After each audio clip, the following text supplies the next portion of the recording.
Hello everyone, it's me again. Today I will recap the movie Land of Bad. Do you know what this real-life survival game will be like? The soldiers will be given certain equipment. During the time from getting off the plane, they will have to face an extremist terrorist organization. These guys have robbed the entire arsenal of the smuggler. The group of 4 of them have to face dozens of extremist gunmen. Is there any chance for them to complete the mission while their lives are still in danger? Please follow today's recap. In the Philippines, where a young soldier, Sergeant Kinney, is suddenly informed by his superiors to prepare for the halo jump, a low-altitude parachute jump. And here is Captain Eddie Grimm, also known as Reaper, who is angry because someone moved his coffee packages. Soon after, Sergeant Nia Branson appears to discuss her upcoming wedding date. Seeing that Reaper was angry, she changed the subject, indicating that the operation would begin in 15 minutes. Kinney was now on the helicopter with Sergeant Aber, Sergeant Bishop, and Sergeant John for the hostage rescue mission. They were having a pre-operation meeting to make sure everyone understood their roles and objectives. Kinney seemed a bit confused as a rookie. Sensing his anxiety, his teammates gathered around to calm him down and urge him to focus. The helicopter had also arrived. Each soldier performed their halo jump with great precision. However, as they descended, Kinney suddenly had difficulty with his parachute. Tension mounted for the entire team until the very last moment. Fortunately, the parachute finally opened, allowing his teammates to breathe a sigh of relief. Meanwhile, in the fighter jet, Branson and Reaper were also working hard to support the team on the ground with their technological expertise. The team was now through the Philippine jungle. Their conversation turned to the mission at hand. Their main objective was to rescue a captive held by Petrov, a notorious arms dealer operating in the area. They moved forward, traversing the jungle terrain in pursuit of their target. Suddenly, a house ahead caught their attention. It was hidden among the trees about 100 meters away. They decided to go there to investigate who was inside. To gather more information, they reported the location to Reaper and requested support to monitor the area with drones.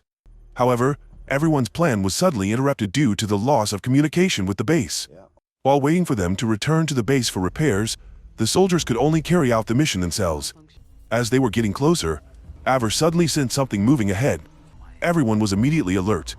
Just as the tension reached its peak, he was about to open fire, but it turned out to be a wild boar, scaring the group.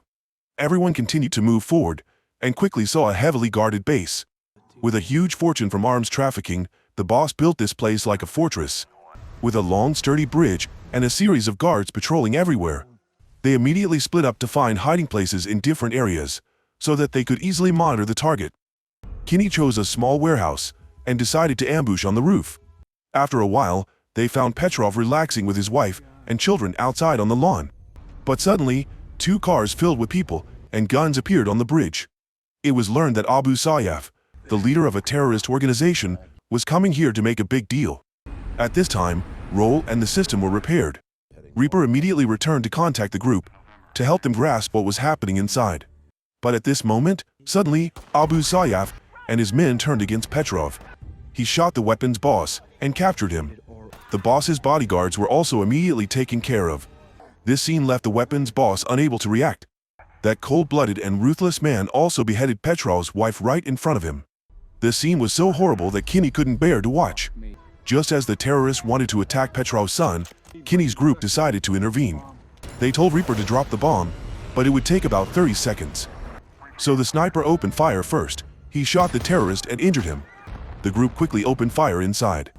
At the same time, the bomb was also dropped. Taking advantage of this opportunity, the boy was pulled away by the person next to him. After being attacked, the Abu Sayyaf was only slightly injured and immediately ordered his men to find the intruders. Just when everyone thought they could retreat, unexpectedly, terrorists appeared below where Kinney was hiding. It turned out that this was their secret passage. Kinney could only lie still and not dare to move, hoping that they would pass by, but he was quickly discovered. Luckily, his teammates discovered them in time and took action against them first. Kinney also pushed the grenade under the house, causing the house to explode. The shockwave of the explosion knocked him unconscious for a moment. The terrorists found their target and immediately opened fire. Aber could only retreat and fight back, but very quickly because the enemy was too numerous, he was shot in the stomach. Then, he launched a grenade at the remaining people. Kinney was torn between helping Aber or going to the other teammates, who were being attacked by heavy missiles. Sweet on this side was urgently calling for Kinney's help. He immediately relayed the enemy's location information to Reaper and requested a counterattack with bombs. However, it still took a certain amount of time for the bomb to hit the target. Below, the enemy fired missiles directly at Bishop and Sweet. The distance was too close. They had almost no time to dodge. They could only hold their heads and endure the attack. Aver, who was seriously injured, also died. Although Kinney felt very sorry for them, he did not have enough time now. Because the US military's missile bombarded the car on the ground, the explosion shook a large area. The terrorists sensed it and drove another car to reinforce. This time, they even had machine guns to sweep Kinney. They focused their fire on Kinney. He could only move to the jungle and contact Reaper for help. He shared his current coordinates with Reaper. Upon receiving the news, the nearest rescue location was 5 kilometers away. Kinney could only carry his gun and walk through the jungle. After walking for a while, he suddenly heard the sound of a car engine. Reaper and Branson confirmed that the terrorists were nearby. Therefore, they urged Kinney to find a place to hide and be alert. He ran to a tree near the river to hide. Very quickly, they saw them approaching to patrol the surrounding area. Unexpectedly, they even used sniffer dogs. As soon as the dog found Kinney, it started barking loudly. Kinney waved his hand to chase it away, but it refused to leave. While Reaper urged Kinney to run, he remained calm. He knew that he was at a disadvantage at the moment, so he stayed inside. The barking attracted the soldier, but at this moment the dog suddenly ran away. Kinney just escaped death. Reaper continued to help Kinney move through the forest and soothe the rookie's anxiety with a conversation. The two began to exchange football stories. Reaper told stories about his family. This diversion helped Kinney temporarily forget the dangers that were happening. When night fell, he rested for a while. Then, he cautiously scanned the area with his night vision goggles before continuing. By the time Kinney thought it was safe and the rescue helicopter had arrived, preparing to land in the open land ahead to rescue him, Kinney quickly moved there. However, before he could reach safety, he was hit by a bullet and fell to the ground. Luckily, he had a bulletproof vest. The terrorists also turned their target to the helicopter, continuously shooting, even launching missiles at it. At this time, the helicopter could not even take care of itself. So how could it save Kinney? If they risked landing, it would only lead to death, forcing them to quickly retreat to stay safe. At this point, only Kinney had to face the impending danger. Kinney tried to shoot back at them and urged Reaper to throw another bomb at the attackers. He knew the cruise missile had already launched. Kinney fired while waiting for Reaper's missile to land, but the situation became more serious when another vehicle rushed in with more people and weapons. Reaper also announced that there were no more bombs. Fortunately, a rescue jet arrived, despite the fact that Kinney below would have a hard time escaping the effects. But there was no other way. The fighter jet fired missiles at the enemy vehicles nearby. During this time, Kinney tried to run as far as possible and everything gradually became silent. Following closely behind him, there was only the sound of gunfire. The fighter jet in the air used the bullets to light up Kinney's path. To completely remove the soldier behind him, he had to use this method. The terrorists were once again wiped out without a single one left. In the dawn light, Kinney continued his journey, determined to put the chaos of the previous night behind. Reaper felt responsible for the failed evacuation and sincerely apologized to Kinney, hoping to ease his tension. Meanwhile, Kinney tripped over something, causing him to fall down a small cliff, finally falling into the stream below. Reaper warns from the radio that 3 armed men are closing in on Kinney. His rifle also fell above. Suddenly, gunfire erupts, prompting Kinney to retaliate with his pistol. But when his ammo runs out, Kinney is forced to flee and jump into the rushing waterfall. Kinney dives to hug a nearby rock, taking advantage of the strong current to hide from the enemy. Kinney continues to dive until he finds safety. However, when he reaches the shore, Kinney is greeted by an enemy with a gun. He knocks Kinney out and takes him back to base. Reaper and Branson are currently unable to contact Kinney. This adds to their sense of insecurity and uncertainty in this mission. Kinney is now being beaten by terrorists. His body is bruised from their relentless attack. Moments later, a man in a hoodie walks up from afar and quickly attacks the guards. His shooting technique with precision leaves Kinney in awe. This mysterious savior is none other than Captain Sweet, who rescues Kinney from there.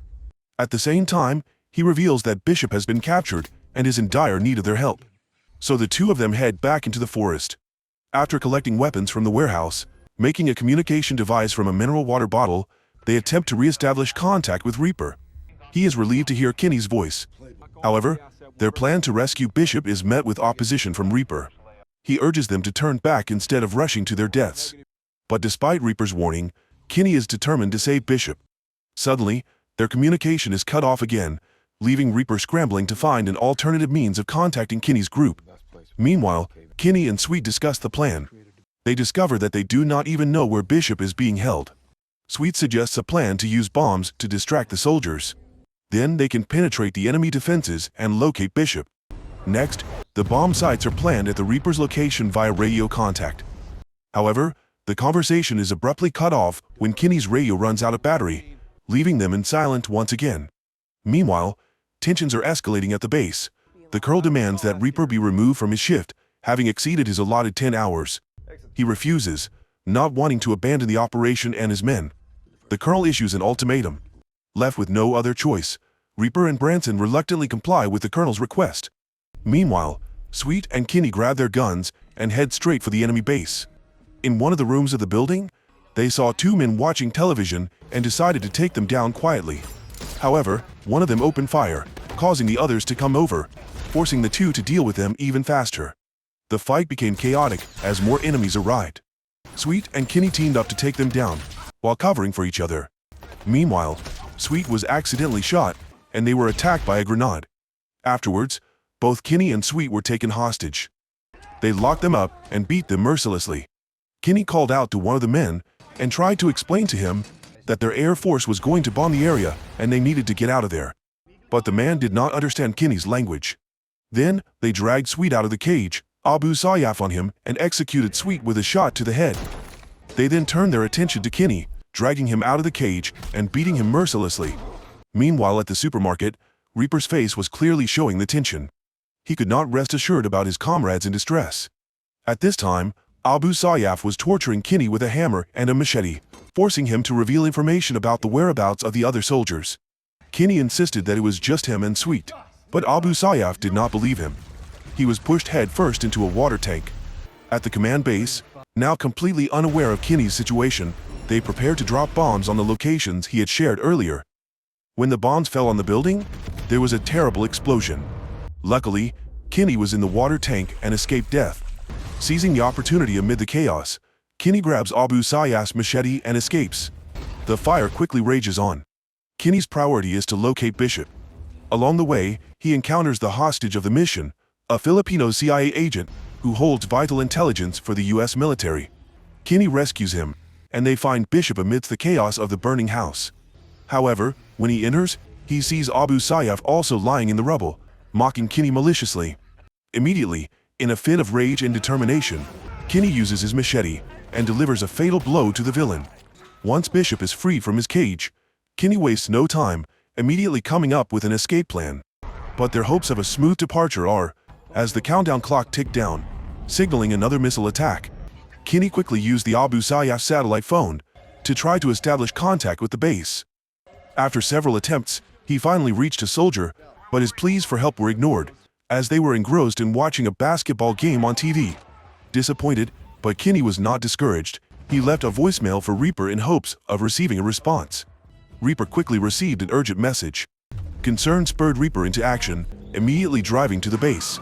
In contrast to Reaper's efforts, the soldiers at the base were now engrossed in the game, oblivious to the impending danger to their comrades. The fate of Kinney, Bishop, and the Filipino prisoner hung in the balance. As the countdown clock ticked down, Reaper quickly intervened, grabbed the microphone, and demanded that the pilot abort the mission immediately. After they zoomed in on the target area, Reaper and Branson were relieved to see Kinney waving back at them. They could finally breathe a sigh of relief. Bishop, Kinney, and the Filipino man ran out of the compound. Bishop thanked Kinney for his bravery and teamwork. However, Reaper's side was not done yet. He quickly entered the living room, where the soldiers were glued to the television. Reaper used a golf club to smash the television into pieces, terrifying everyone. He warned them for their disrespect to their comrades. On this side, Kinney, Bishop, and the hostage were also safely brought back to base by the rescue team. The film ended with an emotional moment. Branson asked Reaper to walk her down the aisle on her wedding day. And this time, Reaper happily agreed. The film ended here. When you experience the greatest fears of your life, will you still be as afraid as the male lead in the movie? He used to be a person who was extremely afraid of death, but if he left his teammates and escaped, he might regret it for the rest of his life. So, be strong to face the fear in your heart, then you will know how brave you are. Thank you very much for supporting the channel to develop as it is today. If you find it interesting, please give me a like and a comment about this movie. Especially, please subscribe to the channel to follow my recap the movie recap. See you again, my dear friends.